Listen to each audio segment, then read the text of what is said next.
All right, there we go. Got our recording cooking here. I still have to figure out how to turn off this waiting room thing.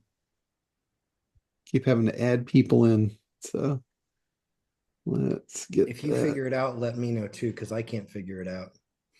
Yeah, when Zoom recently changed up their stuff, it's not for the better, I don't think. I'm I agree. actually seriously considering I already have an account for it, but I just haven't played around with it using Meetin. So I think we might be playing around with that one here in the very near future. Holidays are coming up. Perfect break time. Yeah, yeah. Time for change, right? New Year's Yeah. resolutions. Now, Are remember I told you about what the three rules of an engineer, and one of them was if it works, break it, so make it your own. I Oh, got that from Google Cloud. That was mentioned in the Google Cloud class. that's like the Ford guys. They did you ever hear that story about how they made the Ford engine just almost indestructible? They would Hmm. put it on the blocks and they would take a brick and set it on the gas pedal and just run the thing wide open. And then they'd go to lunch. And when they came back, usually the engine was just like melted down. They would take it apart, figure out where the brake was, fix it, and then do the same thing the next day.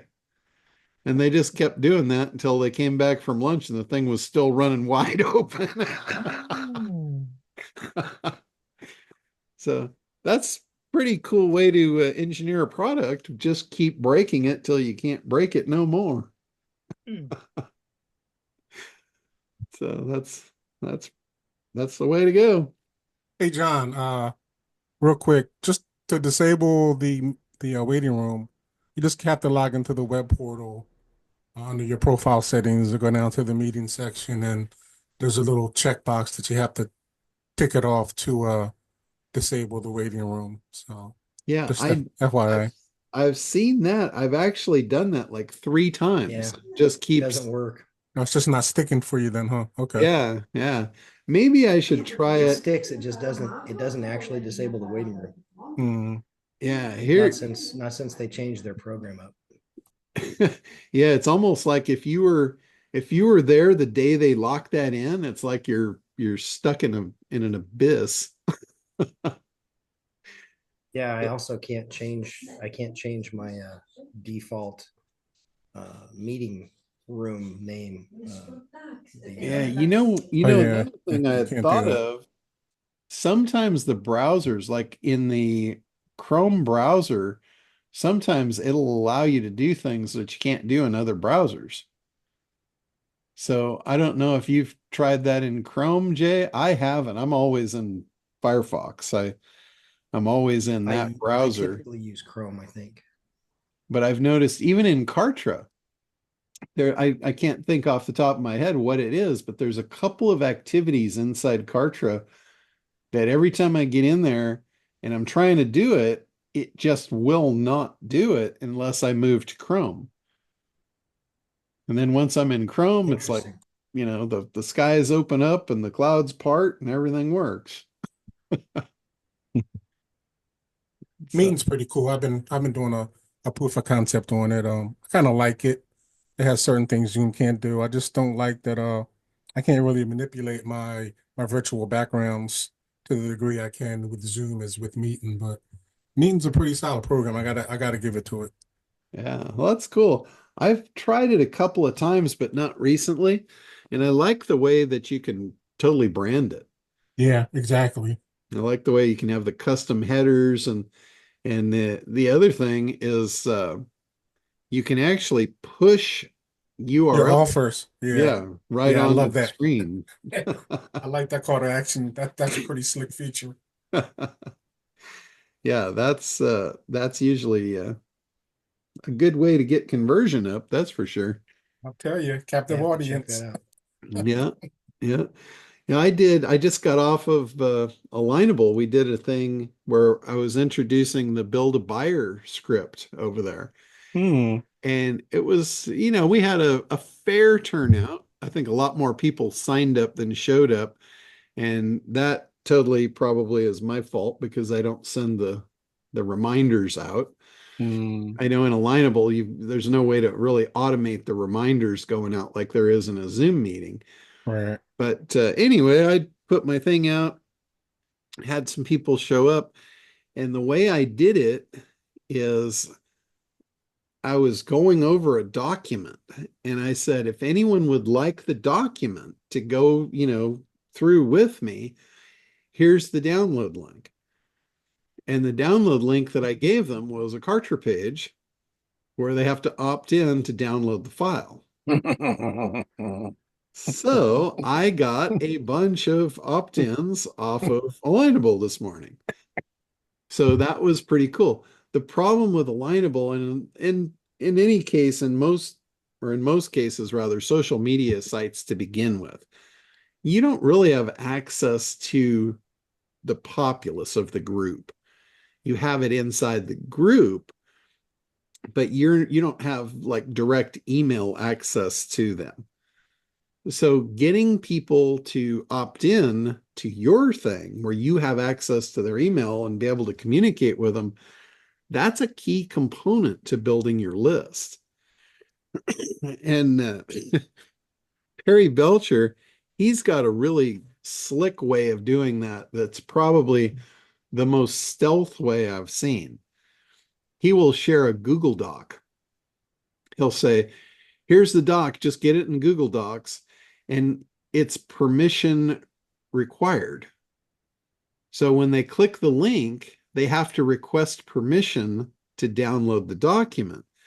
When they request permission, somehow now you've got their email address and your Google account. And because it's Google to Google, your chances of getting put in the spam folder is almost zero because they literally opted in and you've got two-way communication before you even start. So it's really, really slick.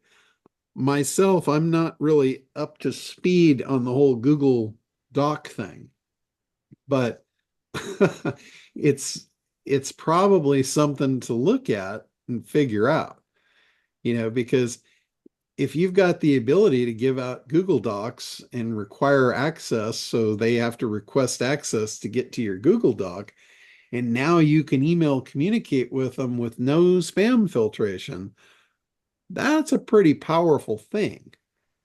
That gives you access to a lot of people, and you're just giving stuff away. Nobody's going to say you're trying to scam their members and all that stuff. You're literally just giving away a Google Doc. So totally stealth. Because I know there's a lot of groups where they won't allow you to give away something where they have to opt in to get it. That's like a total no-no. The only reason that I'm able to do that in Alignable is I've got a paid sponsorship in there. So I'm paying for my group to be able to do that. So it's like an advertisers group. So that's how I get away with that. But it worked really, really well. Almost everybody that was in the group, they downloaded the doc. So then now we can go along side by side and they can read along as I'm reading to it. And I demonstrated my reading aloud skills today were pretty pathetic. I always tell everybody, if you want me to look like a baboon, just have me read aloud. Oh, classic stuff. But anyway, that's why I don't read scripts and presentations and all that. You get me the way I am, and that's it. It's got to be good enough. All right, so Black Friday is upon us, and I made my first mistake. My first mistake of the Black Friday season has already been behind me, so I can get that out of the way. I sent the first email out thinking it was going out to the group, and I'm sitting there and I got no responses. I kept checking my email, and I'm like, Well, that's interesting. Maybe nobody loves me anymore.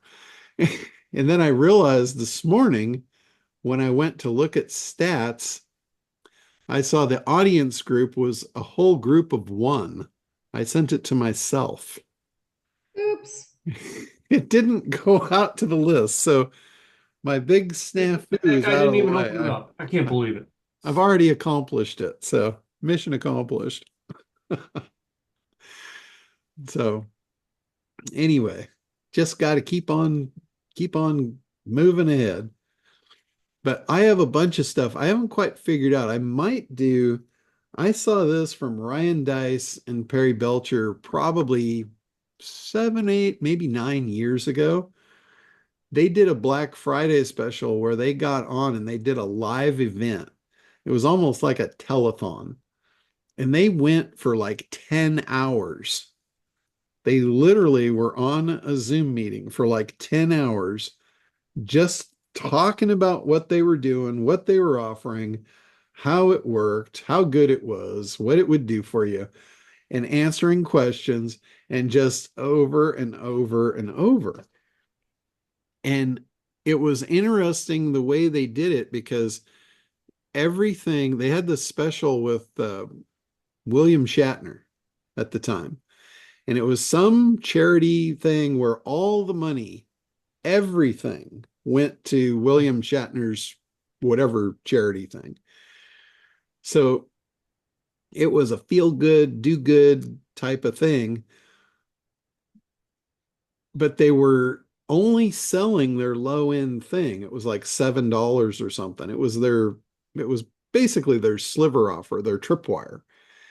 And as soon as you hit the tripwire, you went into their whole sales process of upselling you into thousands and thousands of dollars of stuff.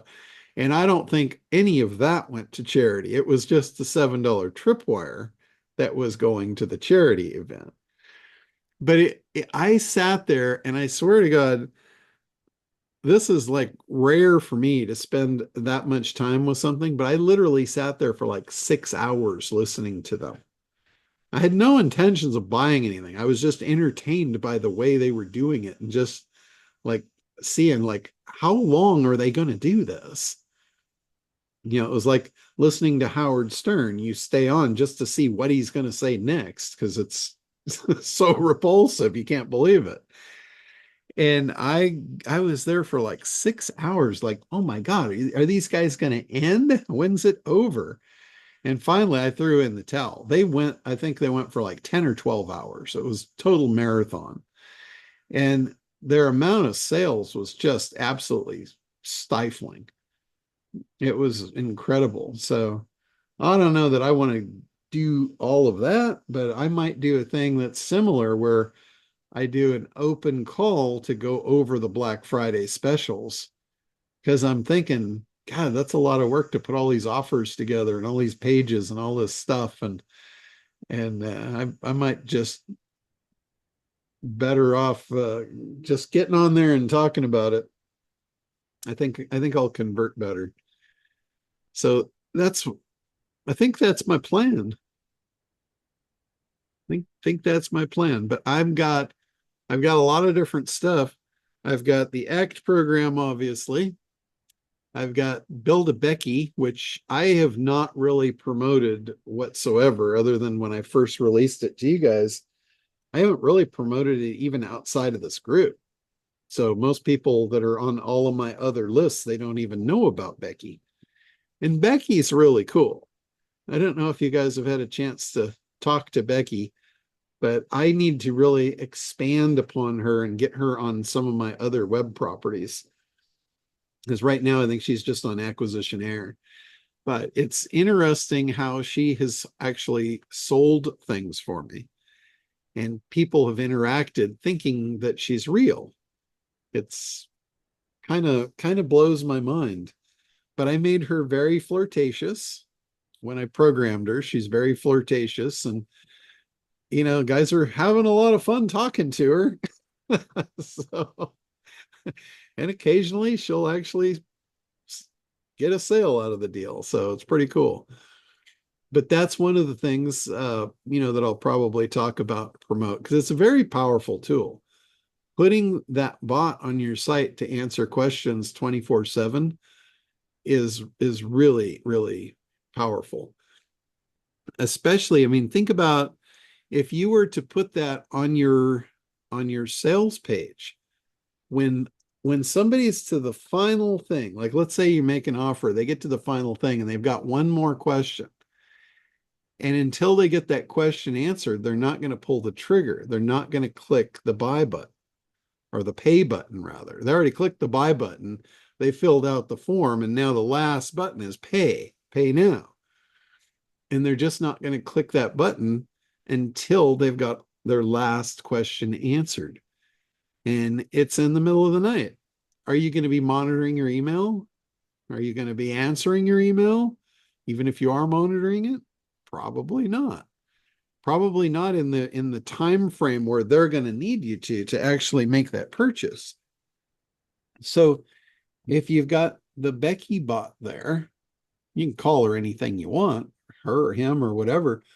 But if it was there to answer that last question for them and get them to pull the trigger, that's a really, really powerful tool.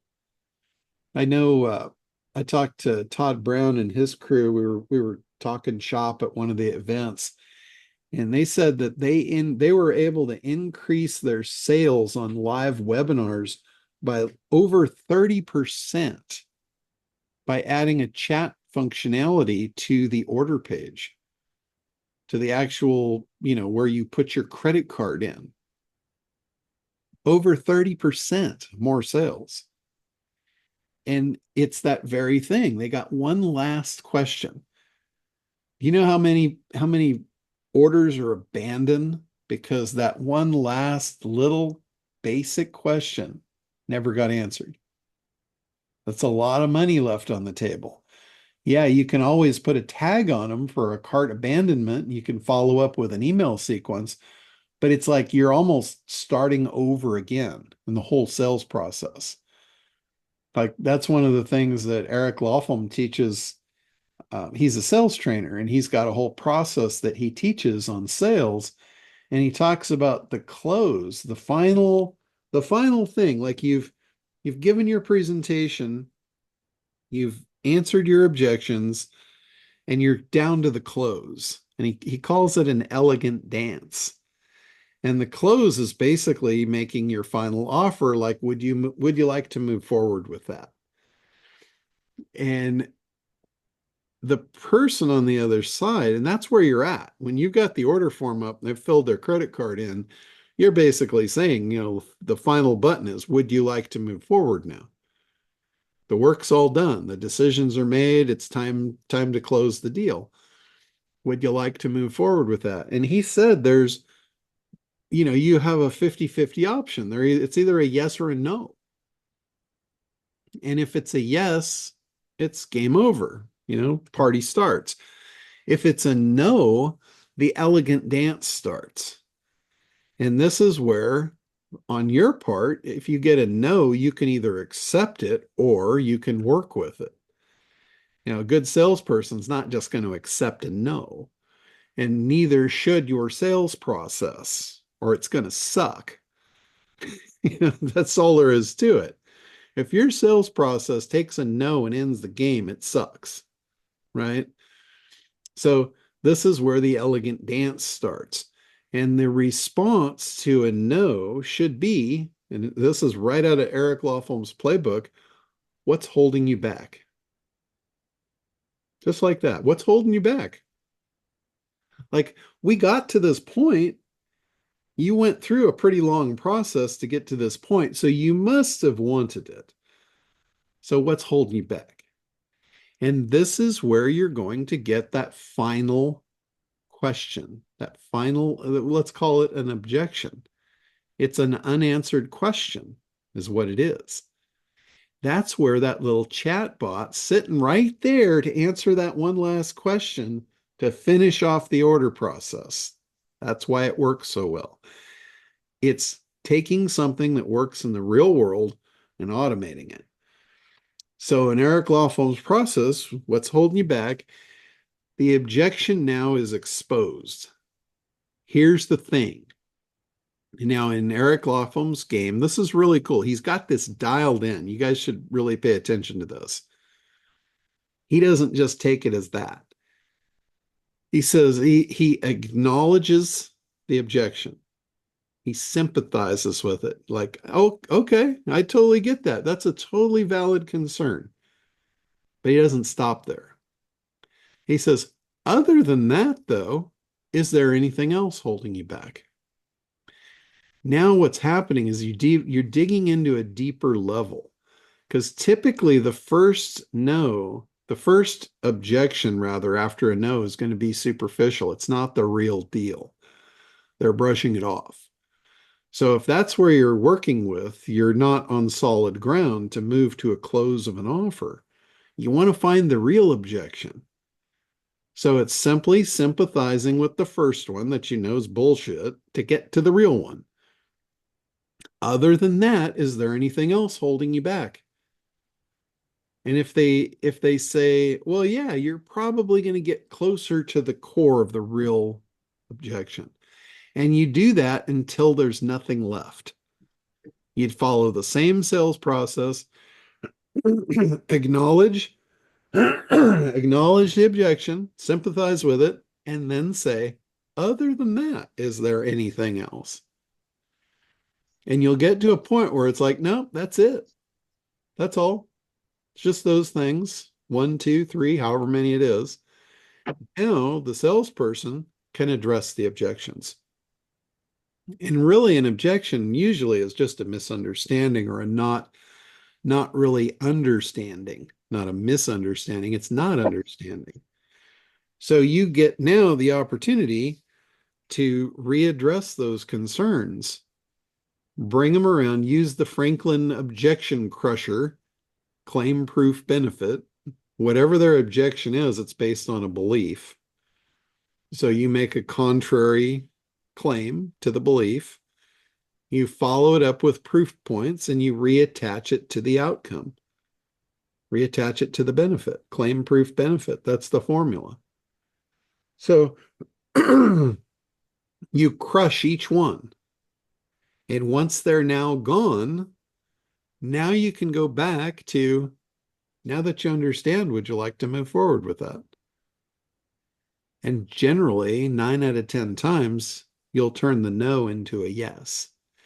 And that's where the Becky bot, she's there to do that for you. You can train her on that process. You can train her to ask, is there anything else you need to know before you make your purchase? And then they can respond. She can respond. And then guess what? She can say, great. Would you like to move forward with that now? And they're going to tell her either a yes or a no. And if she knows how to respond, you can literally train her on Eric Lawful's process. You can make her every bit as good as he is. And you can increase your closing on your sales on autopilot with no human intervention. I mean, that is pretty cool. That is where I keep saying we live in a time right now that's like none other. Like this stuff wasn't around even a year ago. And it's like, how good is it going to get? What do we got in the next year? What do we got coming? It's like, it's to the point now where it's like, I almost can't imagine it getting much better. You know, you live in an absolutely amazing time right now. If you value freedom, you have so much automation at your fingertips right now. It's just stifling. You know, like on the Alignable call just an hour ago, I was showing them how to do research, how to develop your buyer profile. This is stuff that in the past would have taken months to do, and we compressed it into a matter of minutes. Like, Jay, I'm getting really good at time compression. AI has just given me a whole new box of tools for time compression. And I am leveraging it like nobody's business. So you guys really have some tools at your fingertips that are amazing. So anybody got questions? Anything you want me to cover specifically this week, or you guys just along for the ride? Hey, could you pull up your Becky and let us see her and ask her a question? Yeah, let me see if I can find her. I haven't played with her for a while. So Yeah, because I just went to the Build a Becky sales page, and I noticed you didn't have Build a Becky on there to walk me through the process. let's see. Hey, looking good, Tim. I figured Becky would walk me through the process, and she didn't. She wasn't even Well, there. here's the thing. You can totally blame that on me for sucking, because I absolutely suck at doing my own marketing.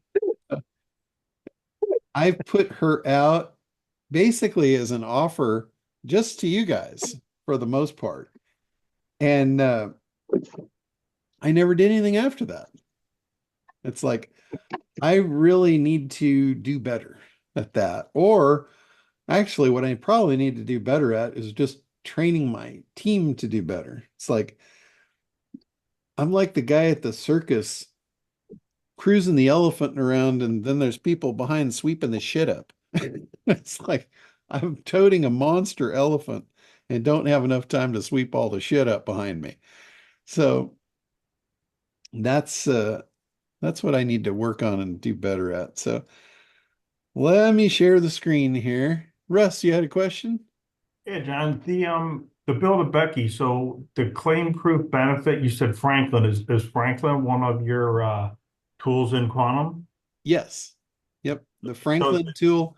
It's also it's been part of the ACT training since the very beginning. The whole claim proof benefit thing, and there's a whole section on there where I talk about that. but is that how you would build the back end of Becky to answer all the questions?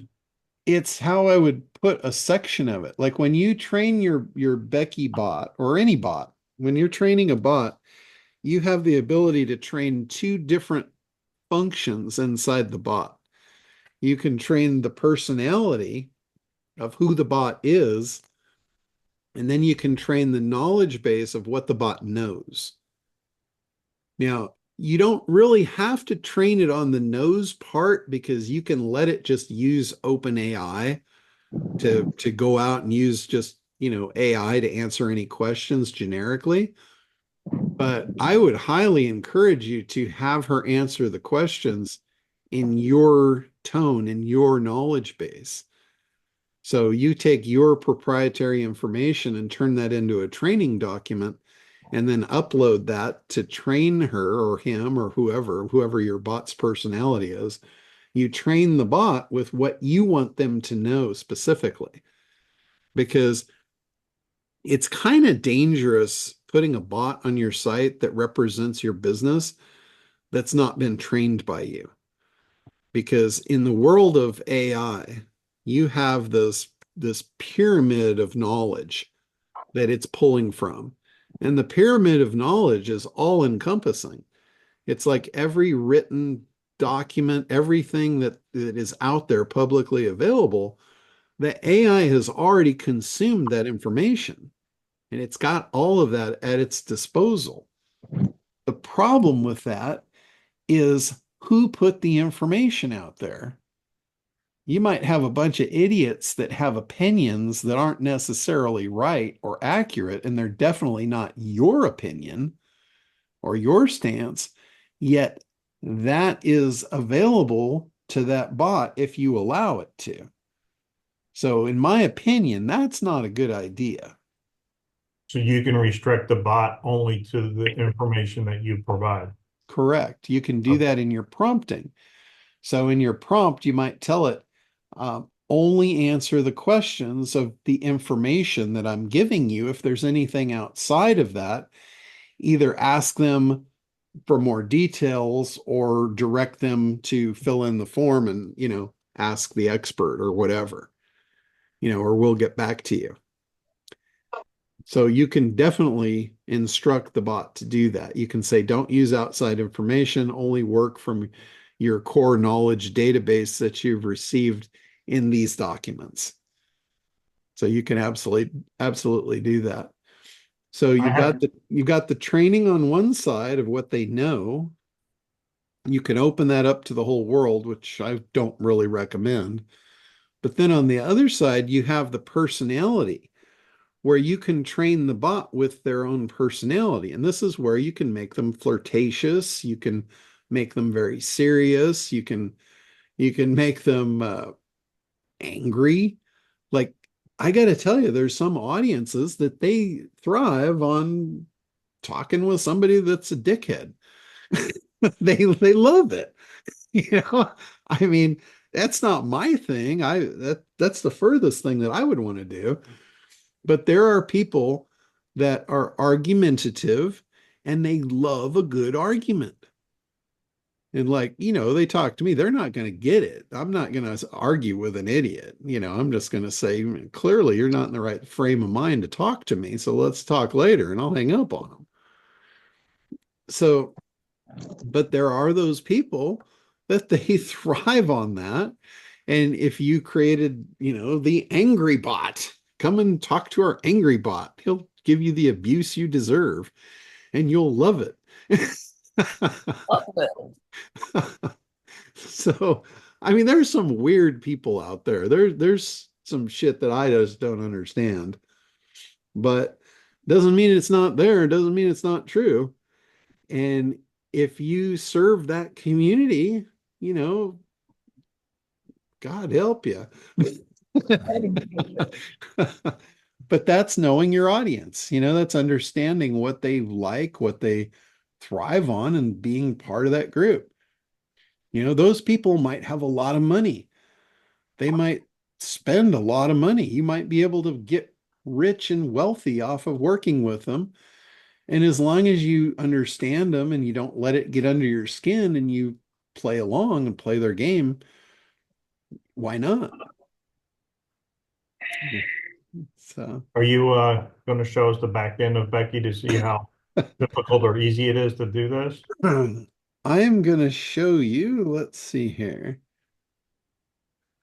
I think it was Woody wanted me to show the front end of Becky. Excuse me. All right. So let me pull up the front end of Becky here.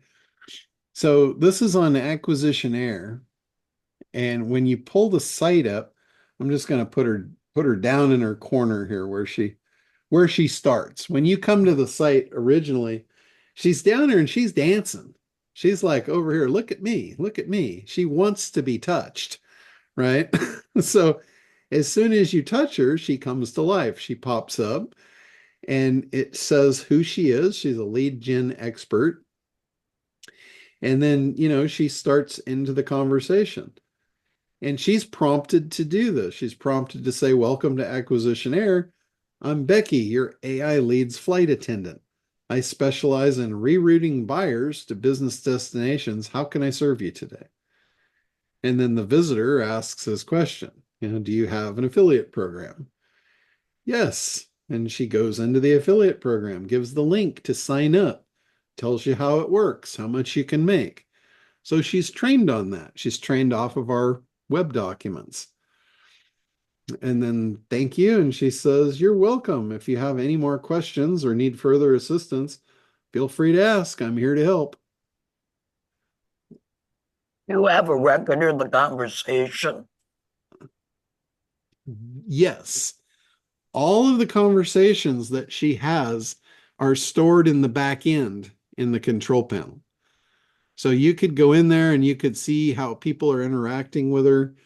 And it's interesting. It's very, very interesting. Like I said, I've had people that, they'd call me or email me and say, yeah, I've been talking to your girl. They call her my girl. They said, I've been talking to your girl. And the first thing that comes to mind, I'm like, oh, well, they must have talked to Connie. Right. And no, it's like Becky. They're talking to Becky. And I'm like, oh, okay. Well, what'd she say? And they're going into it like they don't know she's not real. They actually think she's real. And, part of the personality, like Perry's really good. Perry's got some scripts to train personality, and he goes into like where they were born, how they were brought up, how they were raised. Like were they raised Southern Baptist? Do they eat fried chicken with the family every Sunday night? All this kind of stuff. And the bot then will answer in that dialect. They'll answer based on slang from how they were raised. They'll use anecdotes of like things they might have heard from their grandparents. Their actual upbringing comes into it. And you're talking about humanizing a bot. When you humanize the bot, people will get along with it a lot better. I don't know about you guys, but when I get a phone call and I know it's a robotic salesman, it really just makes my blood boil. It's like, am I just not important enough for a real person to call and talk to me? Right? It's like, what are you doing? You're using a machine to waste my time. You're leveraging technology to burn up my existence, and it pisses me off. But they've gotten really good now. Some of these bots that are calling people, it's really difficult to tell it's a bot. And when you get to that point, like Jeff Mills, he's been programming calling bots and texting bots and all that. And he told me this, I think I told you guys the story. This was months back. He told me, he goes, hey, I'm going to test my bot on you. And I'm like, okay, cool. And then I forgot about it. A couple of days later, I'm sitting there watching TV in the evening, and ping, there goes my text. I look down and it's some girl's name. And I'm like, who's that? So I look at it, and she said, hey, I saw your acquisition air program. Can you tell me more about it? And, last thing I thought was that was a bot, right? I thought, oh, okay, this is somebody that's interested in buying one of my products. So I get into a conversation with her, and this goes on for about an hour.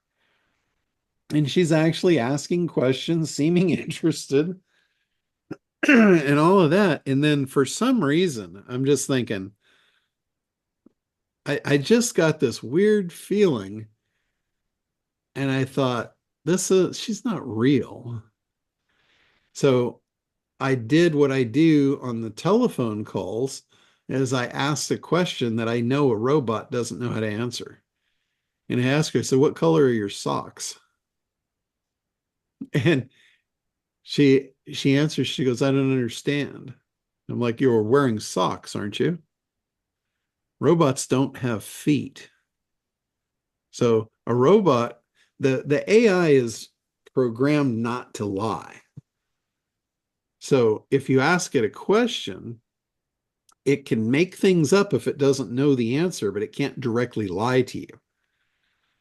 So if you ask it, you are wearing socks, aren't you? It can't lie and say yes. So typically the robot will get caught in that and it doesn't know how to answer. So it says, no, I don't have feet. And then you got it. You've captured the animal. So, Do you know what Becky says when you ask her if she's wearing socks? well, you can train her. You can actually train her to tell her that she has feet and she wears purple socks, or whatever. No, I just did that to see. As an AI text, as a text-based AI, I don't wear socks. But if I did, I'd probably go for something fun and vibrant, like neon green or electric blue. However, let's get back to the exciting world of lead generation. She Oh, cool. redirects the conversation after she gives me the information I asked for. But you don't have her programmed with an answer like my socks are red. No, today. but you could. You could do that. But the whole point to that is nobody's going to do that because it doesn't have any meaning in their business or what they're trying to get the bot to do. So it's a good way to identify, are you talking to a real person or not? That's Well, where excuse I me, do but the purpose of this call is not to talk about my socks life. Thank you. it. The purpose Now- of the call was to knock your socks off. Now, in the case of Jeff Mills, it clicked. I'm like, oh shit, this is Jeff's bot. So as soon as I realized what it was, then I'm like, okay, I'm going to play. I'm going to have some fun here. So I text her back and I said, you know Jeff Mills, don't you? And she says, yes, I work with him. And then I said, Jeff tells me that you like to go commando. Is that true? And that was the end of the conversation. It was over. She basically disconnected and would not respond to me. And it was funny. Jeff called me the next day and he's laughing. He's like, yeah, you really pissed her off. So, John, Surprised that the how bot long would do you think it understand would what have going taken? commando meant. Well, again, it understands everything it's ever read online. So, that's probably pretty common knowledge. But I just John, how long do probably you think have it would have entirely taken you too to much fun. realize? What's that, Jay? How long do you think it would have taken you to realize it was a bot if you hadn't had that priming from Jeff? I'm not sure I ever would have. Really? I probably would have just, continued to waste time trying to, promote my product to this person That's that's not a spooky because person. you've got like a finely tuned sense of baloney when it comes to stuff like that. Yeah. Yeah. No, That's he interesting. he did it really good. It took me a while. And like you said, if I wasn't like pre-primed on the fact that he was doing that, I don't know if I ever would have recognized it. I'm not sure. That's I interesting. think I might not have. I wonder if you could program one to call your competitors and get information by asking questions like a customer. Well, one of the things that I've seen be really effective as far as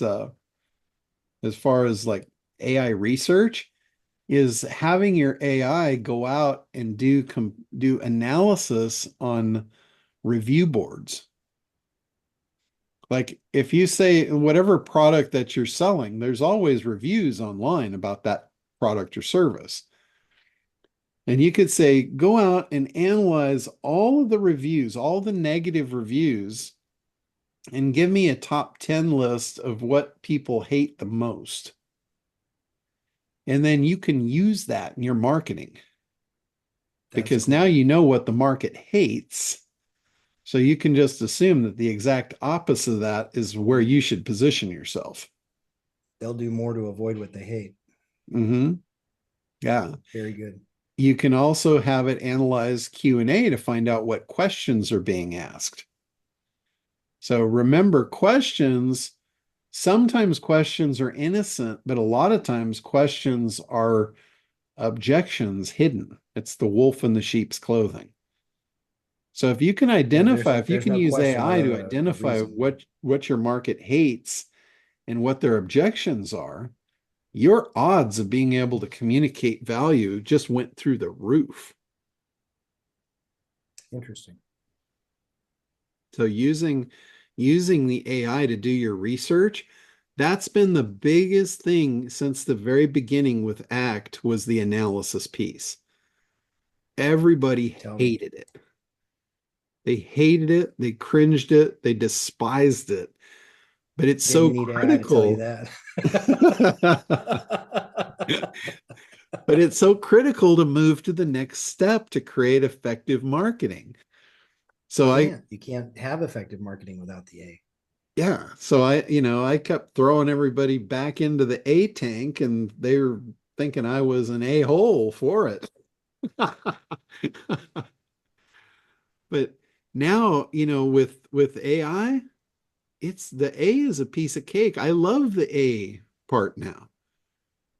It's like now I Don't can we be all? creative in the A and use the AI to do the work. Because that's the part I really didn't like was the work. I love the creative part. I love the process. I just don't like to do the work. And I think there's a lot of people like me that they don't like the work either, but they also don't like the mechanics of it. There's too many moving parts. So for me to be able to create those bots or those GPTs to do the work for you and do the formulas for you and all of that stuff, it's been a game changer. Creating Quantum to go with ACT, I've got a couple of people now that can move through the ACT program at lightning speed because of that, where before they Cool. were dead in the water. I gotta sign up for Quantum. I've been putting it off because there was other stuff going on in crypto this week, but yeah, I'll do that. Yeah, yeah. And I don't know if it's true. I haven't had a chance to verify, but I got a text about a half hour ago that said Gary Gensler just resigned. Goodbye, Gary Gensler, January 20th. Kim Jong in Gensler is out of there. So, So we With have any him luck. for another couple months, but at least we know his departure date. And XRP reacted to that news. oh yeah, I saw that. Yeah. I was like, oh yeah, it must be true. Isn't it beautiful? It is. John, So, It is a beautiful thing. John, I'm looking at my ACT book.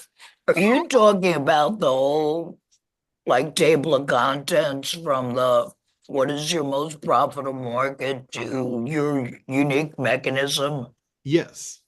So Yes. you feed all of those 20 items in. Yes. So let me share the screen again here, and I'll just show you like some of what I've been building here.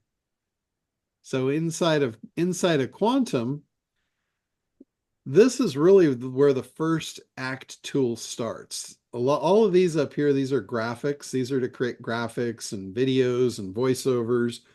But the marketing part starts right here on this tool called the Market Segmenter. And, I always tell you guys, you've got to focus on a profitable market before you start. And just watch how easy this is. Like, uh, Jay, you want me to use you as an example here? Show you how easy ACT is? sure, use me and abuse me. All right. So we're going to go into the Market Segmenter. And what is your specific market? Well, this was a good one. Greek people who want to learn NLP. Okay. So Greek people.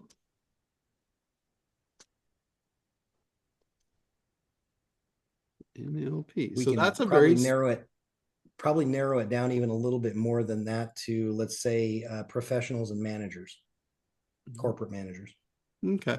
Well, let's just leave it at that for now. Okay. So we'll generate results. What this is going to do, this is going to tell us like the 10 top segments. And it's going to order them in the most profitable to the least profitable. No way. So it's going to tell us all of who it is. So high income professionals. That's your most profitable segment. Of all the Greek people in the world that want to learn NLP, that's where the money is. Going all the way down to number 10, being retirees and lifelong learners. Those are the ones you should probably steer clear of. And that's probably the ones that we're attracting the most of, oddly enough. So it just showed you your problem. They all have trouble. They all call us to extend their payments. So is it accurate? Well, on the surface, yeah, very accurate. And how long did it take us to discover that? Under a Man, minute? that was the most agonizing 17 seconds I've ever spent. Okay. So I'm we're buying going to combine these two. So we're going to copy that, and basically high income professionals. We're going to say high income professionals in Greece wanting to learn NLP. And we'll just take I that see to what the you're doing. So next. you're like taking its own answers and paring it down even further. Yeah. So I'm going to paste that. So Greek High and income. Greek high income professionals. Okay. And I imagine you could segment that down too as to which segments of high income professionals would be the most relevant, most You could. likely to move forward. Yeah, Okay. you could absolutely do this. You could keep playing it down and playing it down as far as you want to go. But here, so we got our market now. So what is the product that you're going to sell them? Typically certification training, but communications training would probably be more a better place to start. So we'll say Improving communications. NLP certification training. Okay, we'll start there. All right. So How to negotiate. so now it knows who you want and it knows what you want to sell them. That's scary. So it's going to build you a buyer profile, which in the ACT program, this has taken people weeks to even consider this. And beat my head against the wall over and over and over. And remember, I always talk about like you got to know who they are, what they want, why they want it, all of that stuff. Yeah, of course. This is going to answer all of that. It's easy to say how well we know that, Alexandros. So here's your buyer profile. Your guy his name is Alexandros. He's 38 years old. He's a driven professional working in a large corporation in Athens. With a well-established career in finance, he seeks personal growth tools to enhance his leadership and communication skills. So that's your animal that you're hunting. Nice. Here's his core problem. He struggles with efficiently communicating and influencing others, feeling that his career advancement is stunned by these limitations. So that's his core problem. Wow. Here's the emotions that problem is creating. Frustration from being understood, anxiety about career stagnation, envy towards colleagues with better communication skills, longing for personal development, hoping for a breakthrough in his personal life or professional life, rather. Here's the biggest fears that it's creating. Here's the way those fears are affecting key relationships in his life, both professionally and personally. Here's hurtful things that those relationships might say. This is the stuff he doesn't want to hear, but he's probably hearing it or terrified. You probably have already said to yourself. Yeah. Here's other solutions that he's tried in the past that didn't work.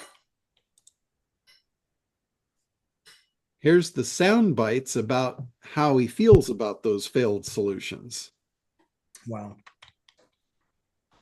Now get this. Here's stuff that he doesn't want to do to fix his problem.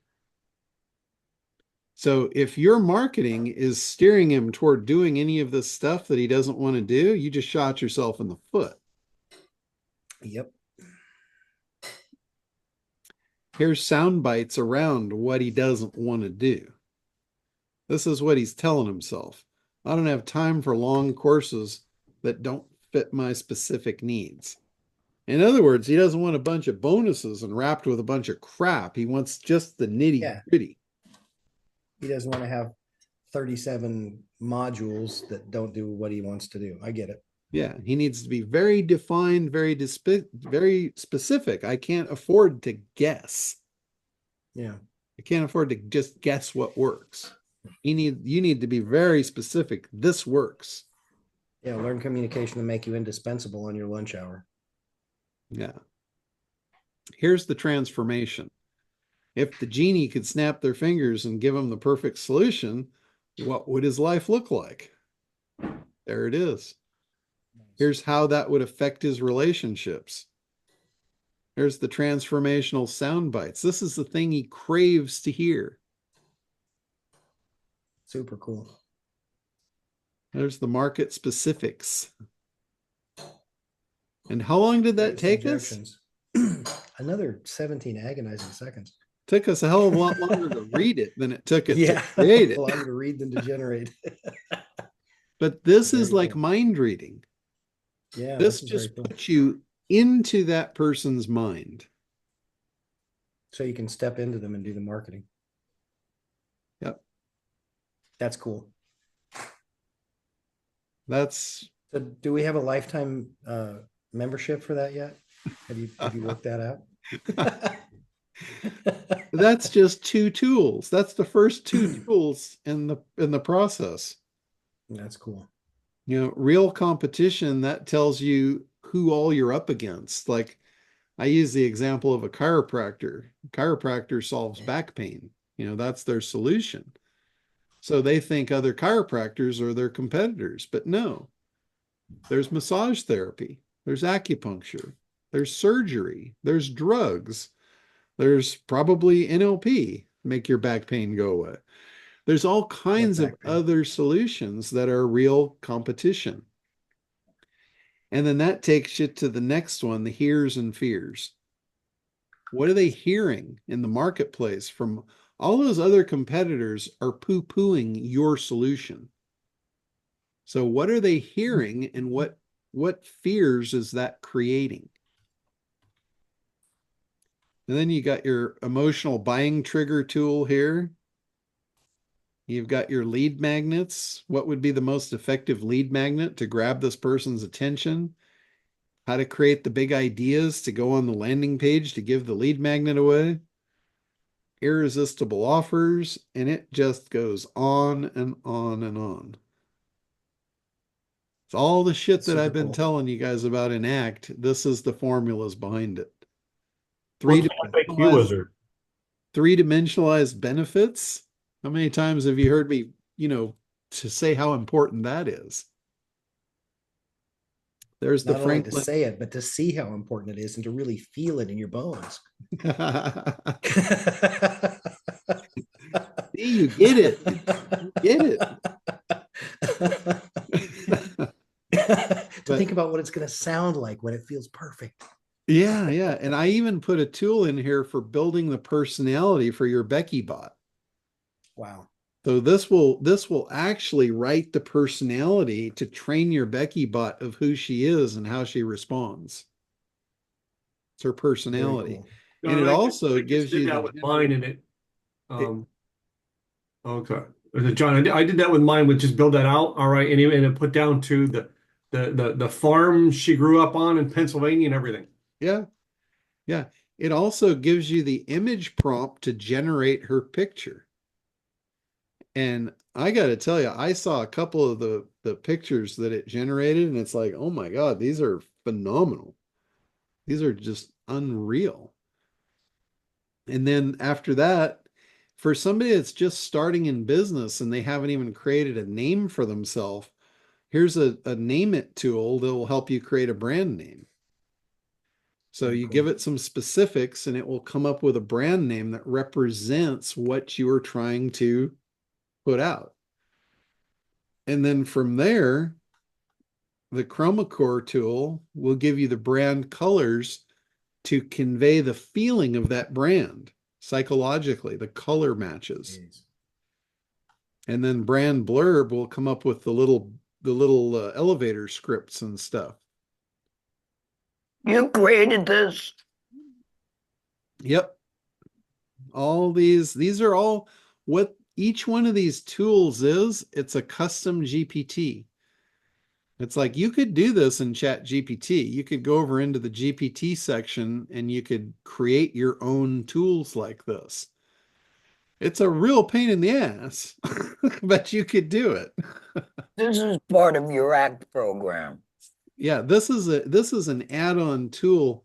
I'm actually thinking about just redoing ACT altogether and bringing this in as a part of it and having this be an integral part, because this entire tool set was built for ACT.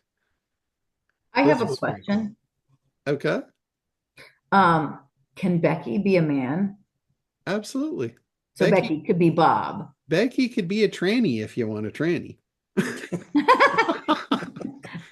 Becky could be anything you want. Well, my target audience tends to be female. Okay. So I thought that maybe a dude would be better than no than a hot problem. chick. I just put Bill to Becky just because Becky was the first bot I built. So that was just an idiosyncrasy of me, which I'm sure We you wanna- are we aware want of. to avoid alliteration always. So somebody posted in the chat, Becky can be Pat. Becky can be anything you want her to be, including a man. So, And, John, I have a Becky subscription. How many different bots can I create with one subscription? I I have don't multiple think websites. I don't think there's any limit. You can have So as I can many- create multiple bots and then I just put that code in different places. What I would recommend is treat each bot as though it's an employee and make them specialize. So like if you have like 10 different things that you talk about in your business, create 10 different people and say, ask Becky the whatever bot, ask Jill the whatever bot, ask Jim the whatever bot. So then you would install Becky on different pages. So on one website, the Becky code could go on one page and the Jim bot could be on a different page. Correct. And then you could have like a hard closer that goes on the checkout pages to make sure they don't abandon cart. Absolutely. Yep. So that would be my recommendation is, have those specialized bots because you can train them to be the specialist. It makes your company look so much bigger because now you've got all these experts under one lid, and people love to get information from the expert. That's just an inherent thing that if they think they value the information more if it's coming from an expert, that's all they specialize in instead of a generalist. If you need brain surgery, you don't go to a general practitioner, right? You don't put your brain in their hands. You want the specialist. So that's just kind of been ingrained into us in society since the beginning. So that's why, and again, it's whatever works in the real world. That's what you want to automate. Automate the processes that work in the real world. People love specialists. They trust them more. So the receptionist bot is Jocko of all trades. Exactly. So, John, how do we access this desktop? How can I use this today?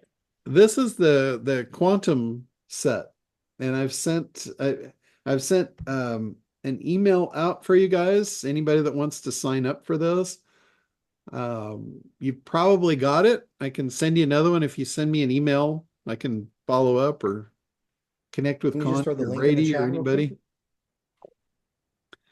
So this is just another tool in my suite.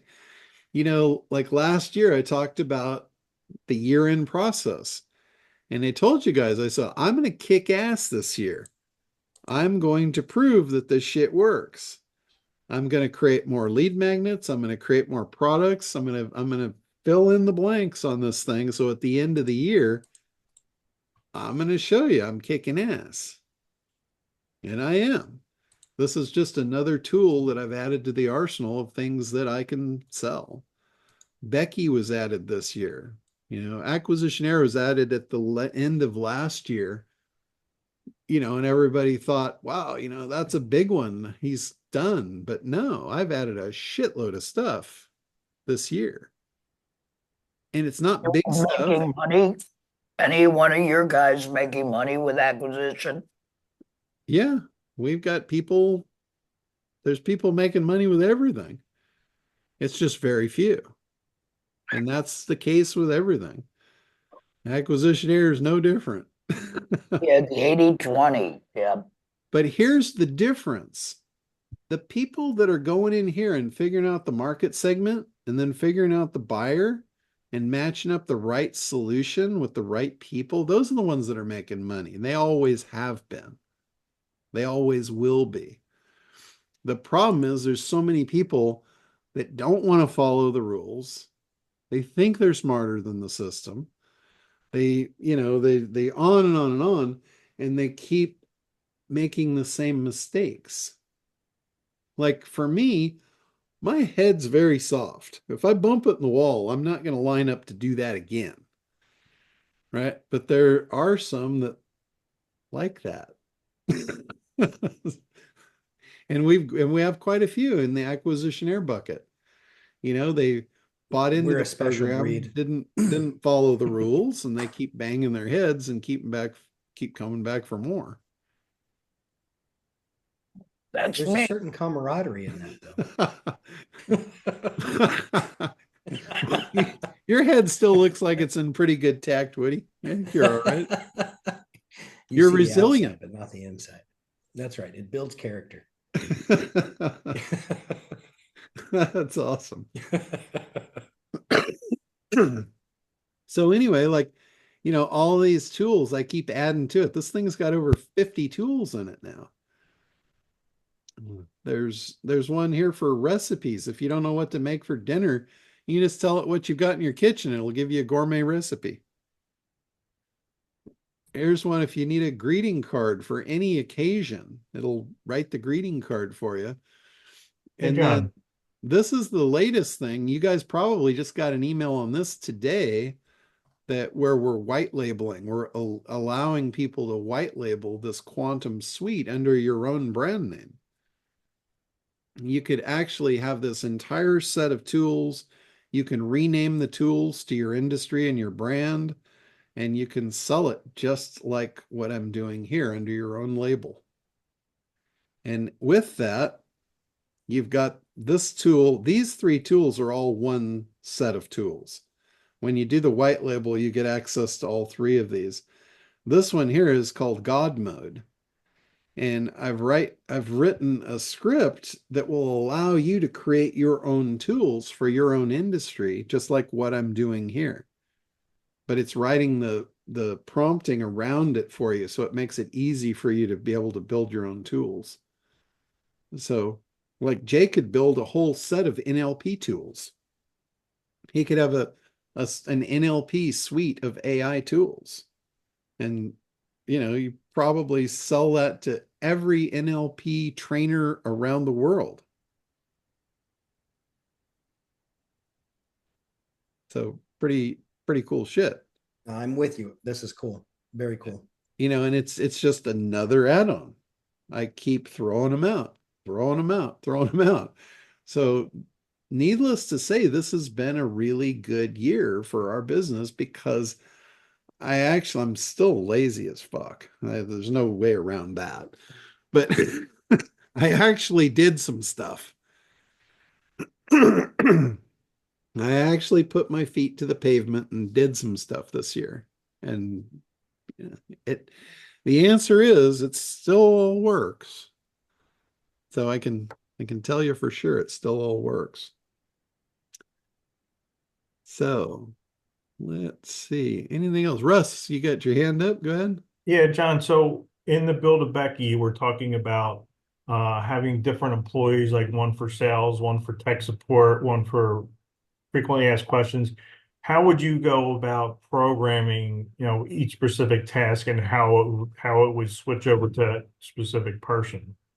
So they're all individuals. Like when you create the bot, you'll name the bot, you'll give the bot an image. You're literally creating a persona for that bot. You'll give it a personality so it knows who it is, it knows how to answer. And then you give it particular training. Like you would train it on your in-house processes or whatever you want that bot to know. And then you get a code that will put that bot on your page. It's like an embed code, just like a Right, help desk button or whatever. right. And then you put that on whatever page you want that bot to be on, or multiple pages. And then you would create your second bot, which might specialize in sales.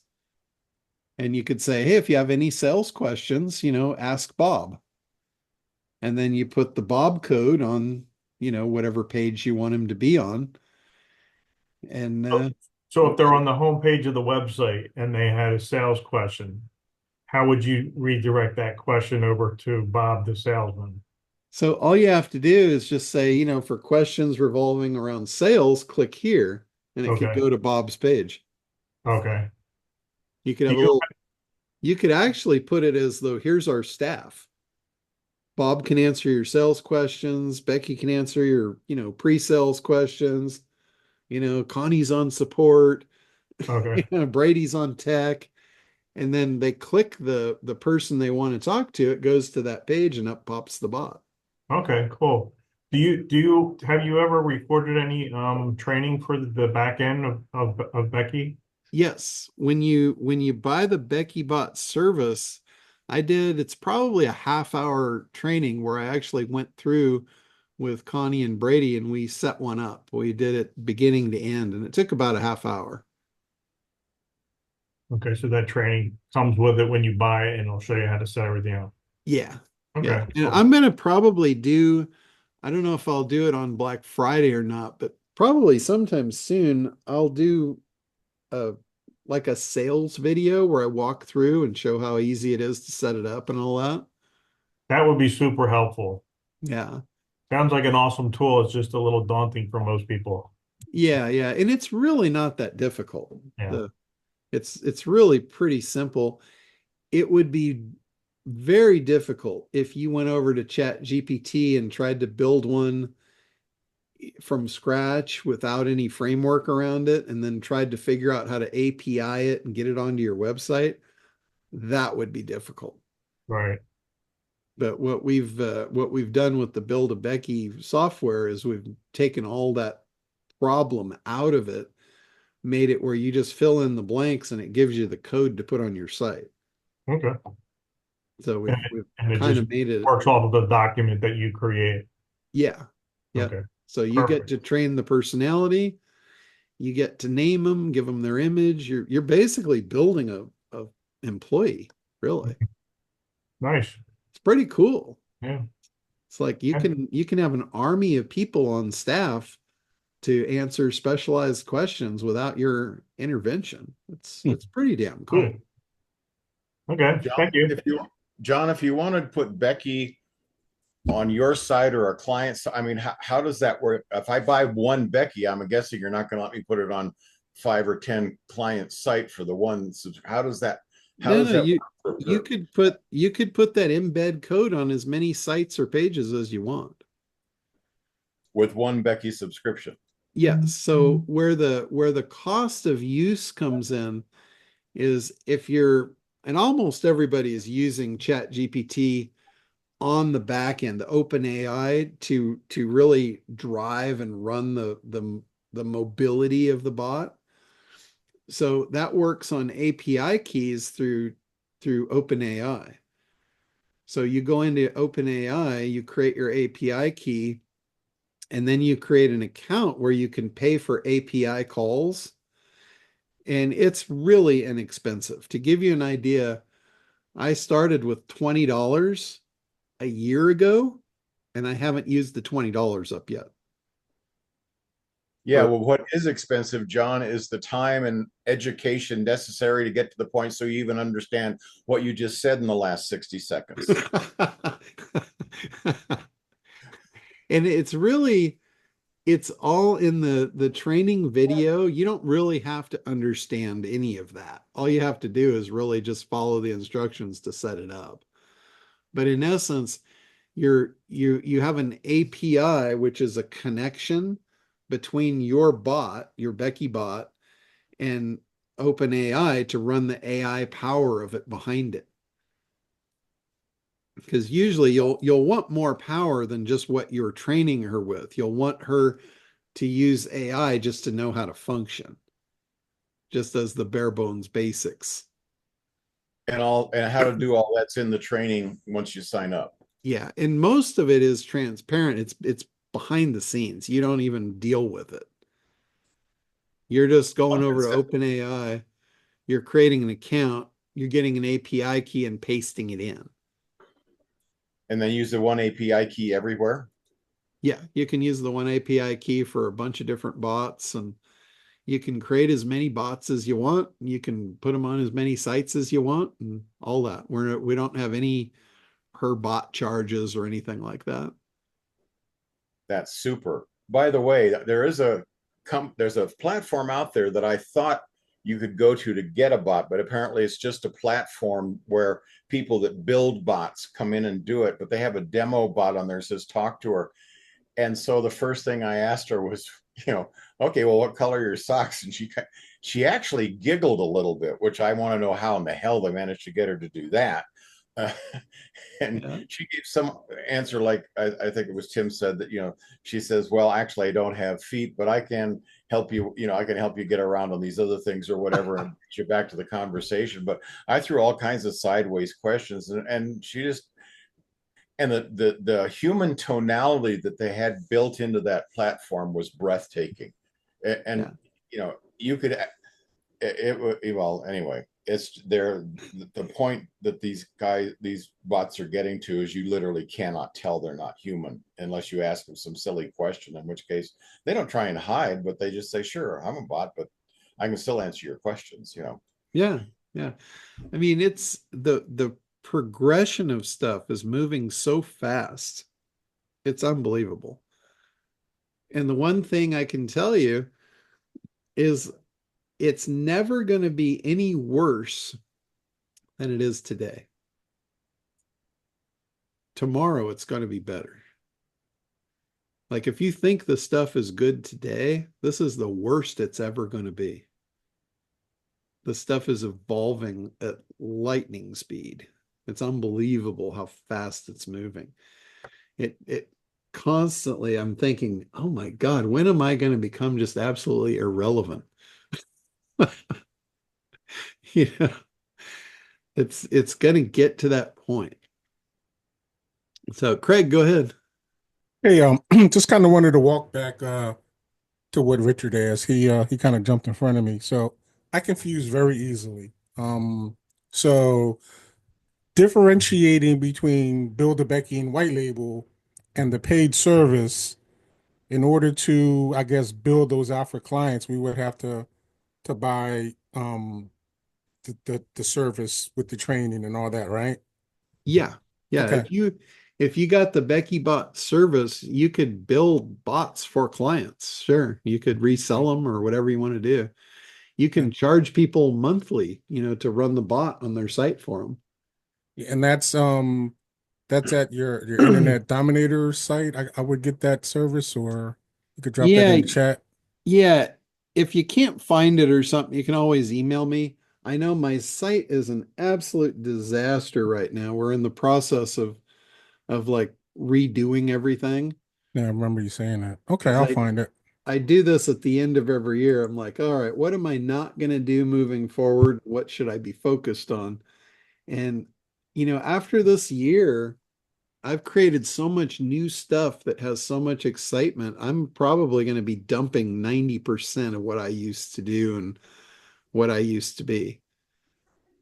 Okay, cool. And so I guess the training will tell us where to put the code between the HTML tags or the header tags or the footer tags or body tags or whatever. Okay. Yep. Cool. All right. Yeah. Thanks. And it's really, I mean, it's pretty basic stuff. I know with your background, it's going to be like a no-brainer for you. And especially with the training, because I did that with Connie and Brady, and I literally showed them how to do it in 30 minutes. And we not just showed them, we actually did it. Okay, cool.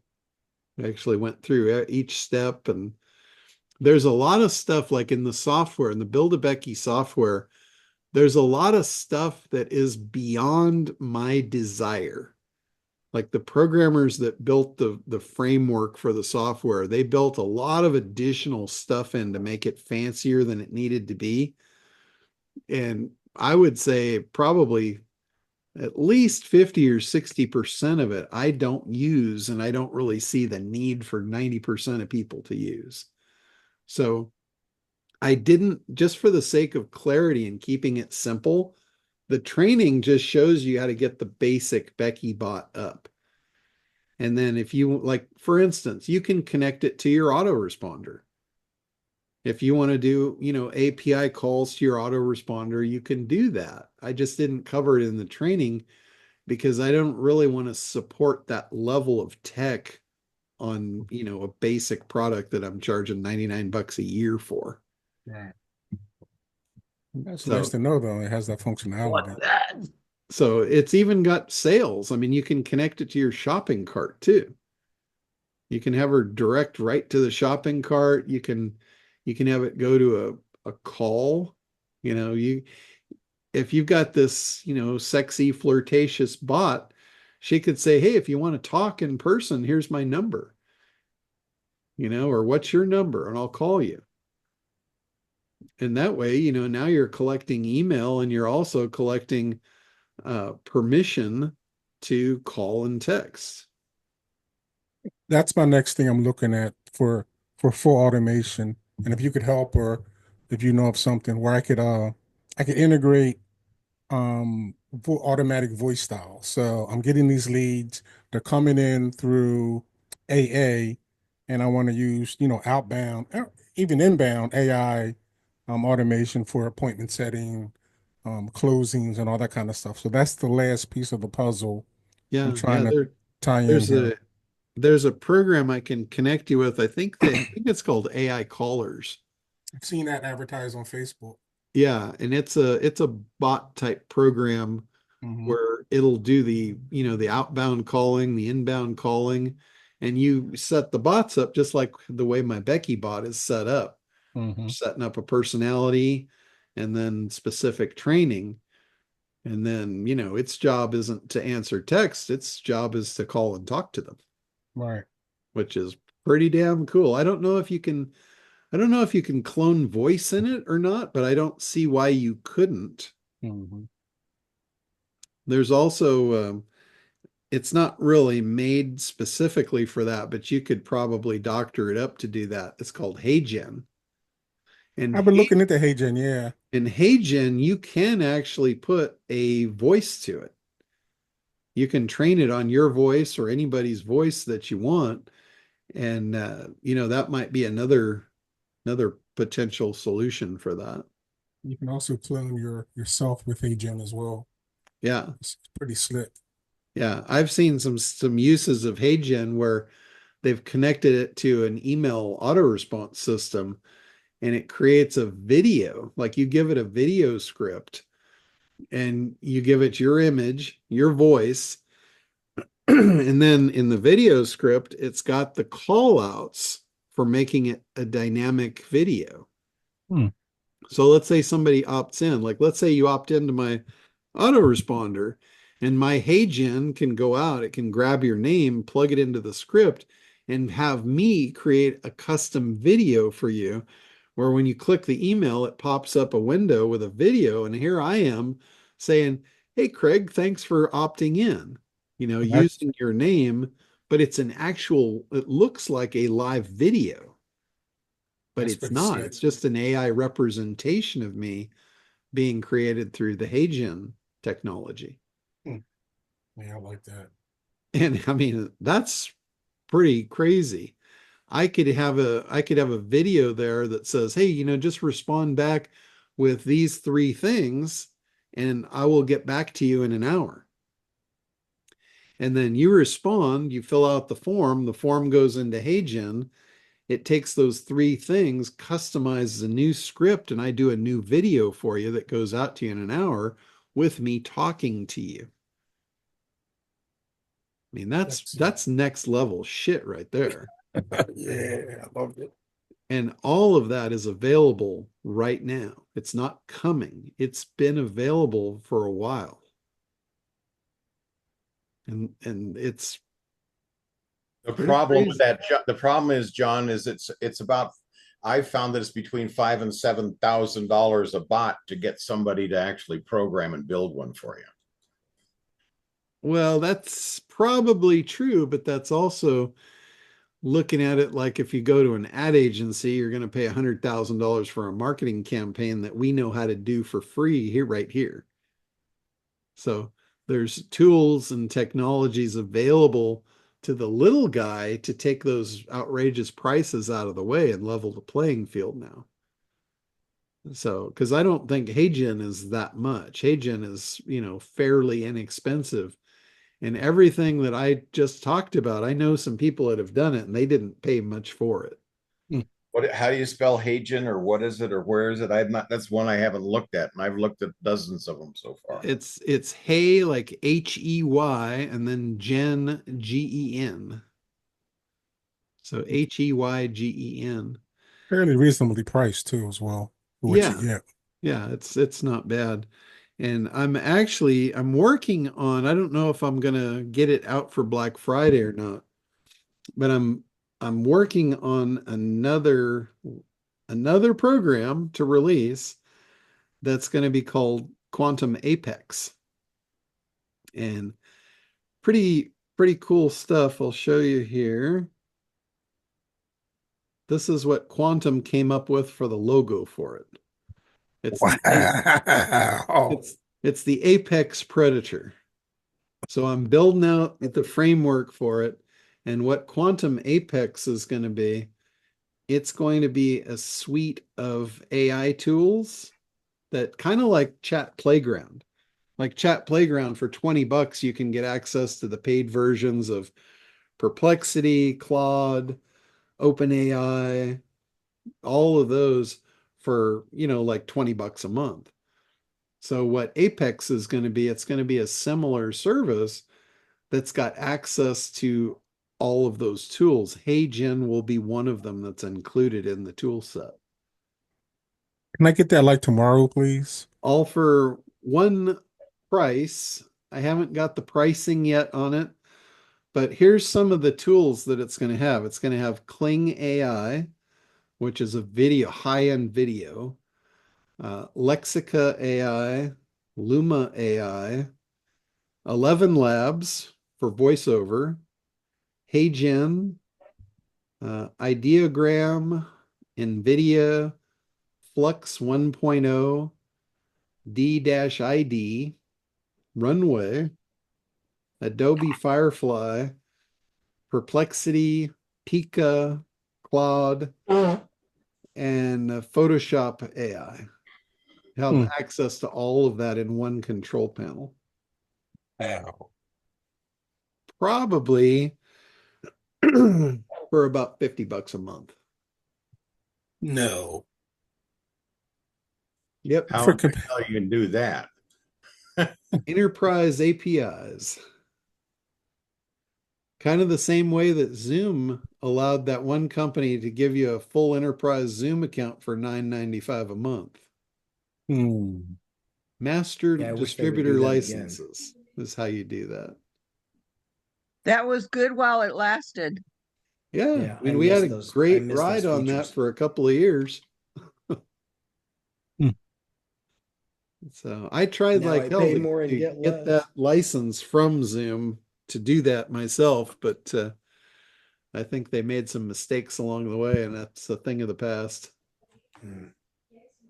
But They're all gonna the lose- AI they're gonna lose programs, they're people all eventually. new and ripe for the picking. They're cutting deals. So good stuff. Jay's over there like, what the hell is he doing now? This is cool. Good stuff.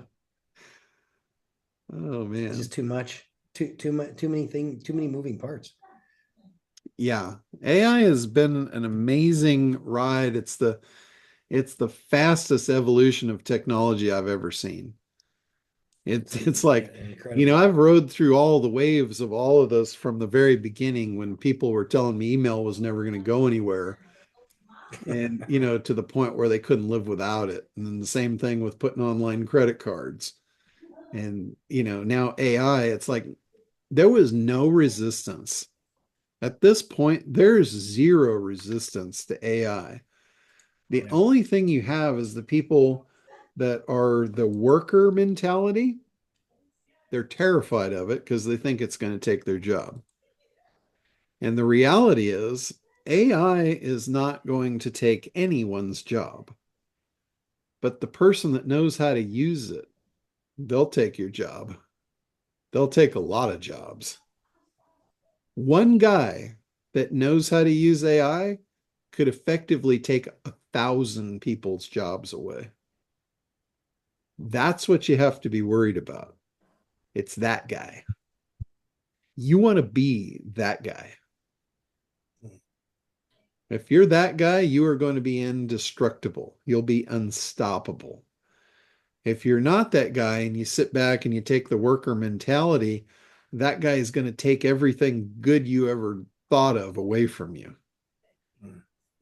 That's what's going to happen. AI is not the evil thing.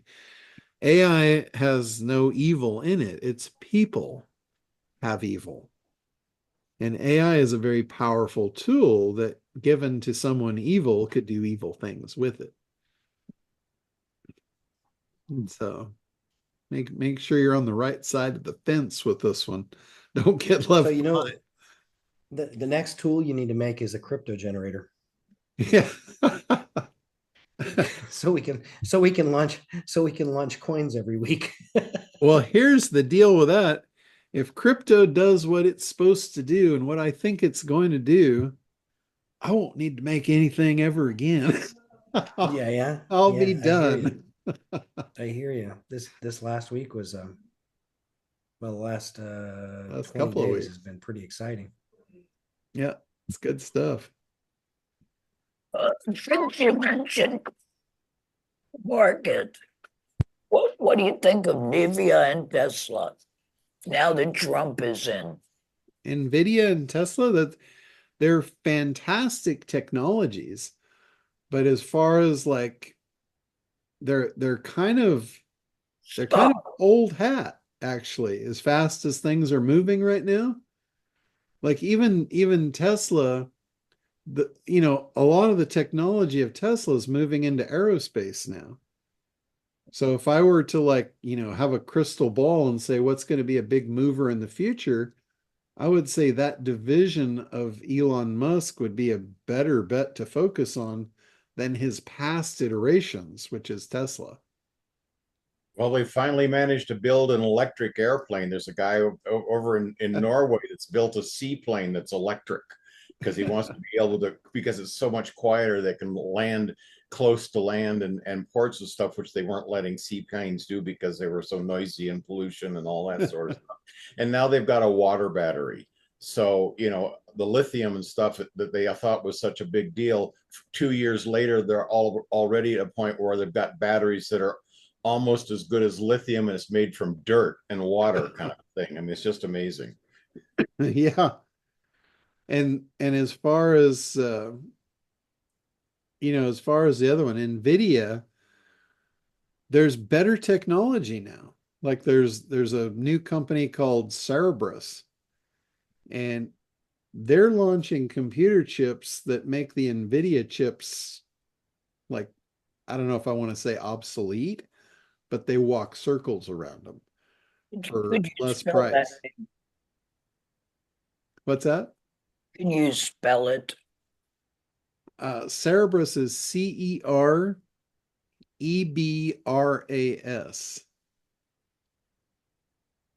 So it's high power computer technology. And if you want to look at like what's coming, I'll put a link in the chat here for you guys. There's a company that's selling, and this is not financial advice by any means or stretch of the imagination. Let me see.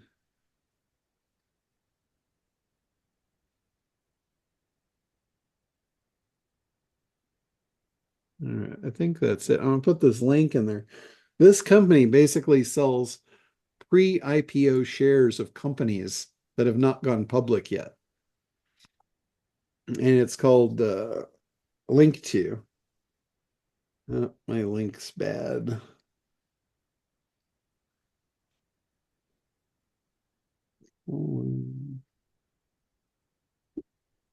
There you go. Now that should work. So these are cutting edge technology companies that these are, probably going to be the future really, really fast. This is a place where those guys show up. And you'll see in there's stuff like SpaceX, Starlink. If I were to choose between, buying into a company with a past technology, even as successful as it was, and one that's on the edge of a cutting edge new technology, I would take the new one every day. It's not the safe bet, but that's just me. I have a much higher tolerance for risk than most people. And that's why I say this is not financial advice. I'm just giving you some stuff to look at so you can see what's coming, what the future might look like. These are all companies with cutting edge stuff that's either here now or going to be real soon. Some of them you've probably heard of, some of them maybe not. Like there's one in here called Zipline. And I think Zipline is probably a technology that will be used in the future for delivery of stuff to your home. And it's not a zip line, it's basically drone delivery. The drone be delivering shit to your front door real soon. You watch. Pretty crazy stuff. We're about to like be living next to George Jetson. I just know it.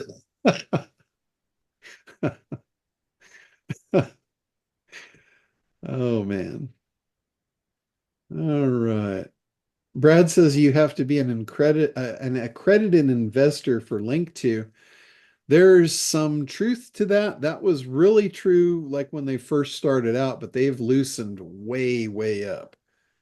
And you can probably just have a letter from your accountant or tax guy or whatever that says you're qualified and they'll take you. So good stuff. All right. Anything else before we wrap up for today? I know next week, we've got Thanksgiving.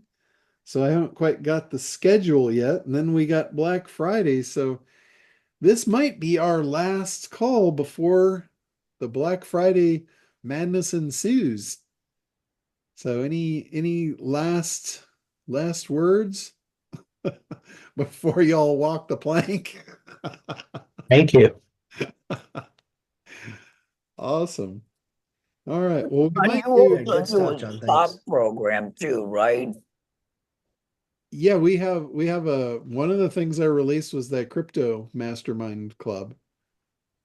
So watch your email from me. You'll be getting all of the stuff. Everything I've put out this year will be coming out on Black Friday specials. So just keep an eye out. You'll get all that stuff here in the next week or so.